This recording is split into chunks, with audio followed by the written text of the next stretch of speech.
नमस्कार दोस्तों, कैसे हैं आप लोग। हमारे YouTube चैनल श्री जीवन मंथन में आपका हार्दिक स्वागत है। दोस्तों, इस वीडियो में बात करेंगे श्री राम जी की बहन शांता की। रामायण से जुड़ी कथाओं से भला कौन अनभिज्ञ होगा। हर कोई ये भली भांति जानता है कि महाराज दशरथ के 4 पुत्र थे, जिनके नाम राम, भरत, लक्ष्मण और शत्रुघ्न थे। लेकिन बहुत ही कम लोगों को इस बात का पता है कि इन 4 पुत्रों के अलावा उनकी एक बड़ी बेटी शांता भी थी, जो कि रानी कौशल्या की कोख से जन्मी थी। दोस्तों, वीडियो शुरू करने से पहले मेरा आपसे अनुरोध है कि हमारे चैनल को सब्सक्राइब करना ना भूलें और बेल आइकन के बटन को भी दबाइए दोस्तों, ताकि हमारे चैनल से संबंधित अपडेट्स आपको समय समय पर मिलती रहें। और अगर हमारा वीडियो आपको पसंद आता है तो लाइक शेयर करना भी ना भूलें। आपके सुझाव सादर आमंत्रित हैं। तो दोस्तों, शुरू करते हैं। हालांकि देवी शांता के बारे में ना तो वाल्मीकि रामायण में ही कोई विस्तृत उल्लेख मिलता है, ना ही रामचरितमानस में ही कोई वर्णन मिलता है। हाँ, कुछ विद्वानों के अनुसार वाल्मीकि रामायण में एक दोहे में बड़े ही संक्षेप रूप में बताने की बात कही गई है, लेकिन दक्षिण के पुराणों की बात की जाए तो उनमें स्पष्ट रूप से शांता के चरित्र का वर्णन किया गया है। संस्कृत के अद्भुत रामायण में भी शांता के साथ साथ उनके पति ऋषि श्रृंग के बारे में बताया गया है। आम लोगों को इस बारे में अधिक जानकारी ना होने का सबसे बड़ा कारण यह है कि साहित्यिक शोध के क्षेत्र में भगवान राम के बारे में जानने का मुख्य स्रोत मात्र महर्षि वाल्मीकि द्वारा रचित रामायण है। जबकि आपको यह जानकर आश्चर्य होगा कि भारत के अलग अलग हिस्सों में रामायण के 300 से ज़्यादा महाकाव्य और साहित्य उपलब्ध हैं, जो अनेक भारतीय भाषाओं में लिखी गई हैं। दुनिया भर के विभिन्न कवियों और लेखकों द्वारा रामायण और श्री राम के अलावा शायद ही किसी कथा और चरित्र का इतनी श्रद्धा से वर्णन किया गया होगा। भगवान राम की बहन शांता की कहानी। बावजूद इसके भगवान राम की बहन शांता की कथा का वर्णन रामायण के कुछ ही महाकाव्यों में किया गया है, जबकि वृंदावन के आचार्य मृदुलकांत शास्त्री के अनुसार संस्कृत के रामायण के अलावा भागवत पुराण में भी भगवान राम की बहन और ऋषि श्रृंग की कथाओं का वर्णन किया गया है। आइए सुनते हैं पहले भगवान राम की बहन शांता की कहानी और फिर जानेंगे उनसे जुड़े कुछ साक्ष्यों के बारे में। तमाम रामायणों में देवी शांता से जुड़ी जो कथाएं सुनने को मिलती हैं, उनमें से 2 प्रमुख हैं, जिनमें शुरुआत में थोड़ी सी असमानता अवश्य मिलती है, लेकिन बाद में सारी बातें एक समान ही प्रतीत होती हैं। बाल्यावस्था से ही शांता बहुत होनहार और हर क्षेत्र में निपुण थी। उन्हें विज्ञान, साहित्य एवं पाक कला सभी का अनूठा ज्ञान था। वे युद्ध कला में भी पारंगत थी। अपने युद्ध कौशल से वह सदैव अपने पिता दशरथ को गौरवान्वित कर देती थी।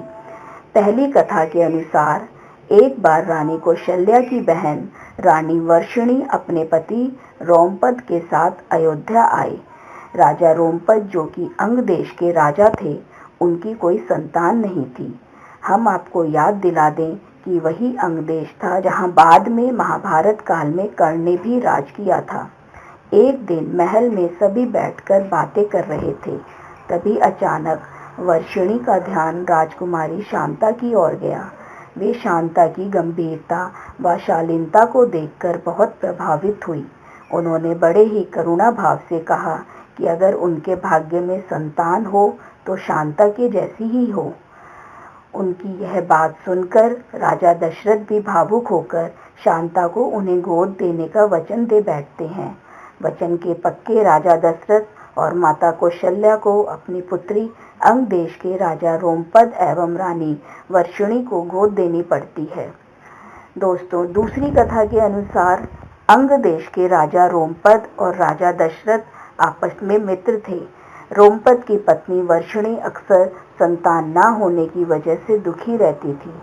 एक बार राजा रोमपद और वर्षिणी महाराज दशरथ और रानी कौशल्या के साथ बैठे हुए थे। राजा रोमपद के मुंह से संतान न होने के दुख की बात सुनकर राजा दशरथ ने उन्हें वचन दे दिया कि मेरी जो भी संतान होगी मैं आपको गोद दे दूंगा। कुछ समय बीतने के पश्चात रानी कौशल्या ने एक पुत्री को जन्म दिया जिसका नाम शांता रखा गया, जिसे अपने वचन के अनुसार राजा दशरथ ने रोमपद और वर्षिणी को सौंप दिया। इसके आगे की कथा हर रामायण में लगभग एक सी ही है, जिनमें भी देवी शांता की कथा का वर्णन है, जो कि बहुत रोचक भी है और सबके जानने योग्य भी है। एक दिन की बात है, अंगराज रोमपद अपनी गोद ली पुत्री यानी राजकुमारी शांता से किसी विषय पर विचार विमर्श कर रहे थे। उसी दौरान वहां एक ब्राह्मण का आगमन हुआ जो कुछ याचना हेतु उनसे मिलने आया था, लेकिन रोमपद अपनी वार्ता में इतने व्यस्त और तल्लीन थे कि उनका ध्यान ना तो ब्राह्मण पर गया और ना ही वे उनकी याचना ही सुन सके। ब्राह्मण को इस बात से बहुत दुख पहुंचा। वह निराश होकर वापस लौट आया। इस बात से देवराज इंद्र को बहुत क्रोध आया।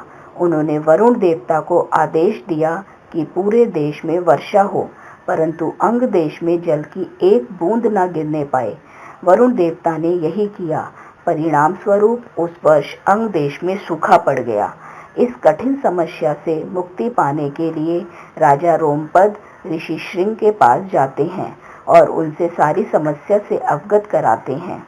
आध्यात्मिक ज्ञान के प्रवीण ऋषि श्रृंग राजा रोमपद को यज्ञ करने का सुझाव देते हैं।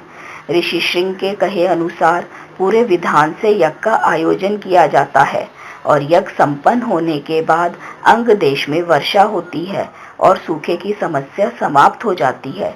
अंगराज रोमपद ऋषि श्रृंग से इतने प्रसन्न होते हैं कि अपनी पुत्री शांता का विवाह ऋषि श्रृंग से कर देते हैं। इधर शांता को गोद दे देने के बाद राजा दशरथ के यहाँ किसी संतान का जन्म नहीं हुआ। संतान का सुख उन्हें अपनी अन्य रानियों कैकेयी और सुमित्रा से भी ना मिल सका। अपने वंश को लेकर चिंतित महाराज दशरथ ऋषि श्रृंग के पास जाते हैं और उन्हें यज्ञ करने का आग्रह करते हैं। तब अयोध्या के पूर्व दिशा में एक स्थान पर राजा दशरथ के लिए पुत्र कामेक्षी यज्ञ किया जाता है।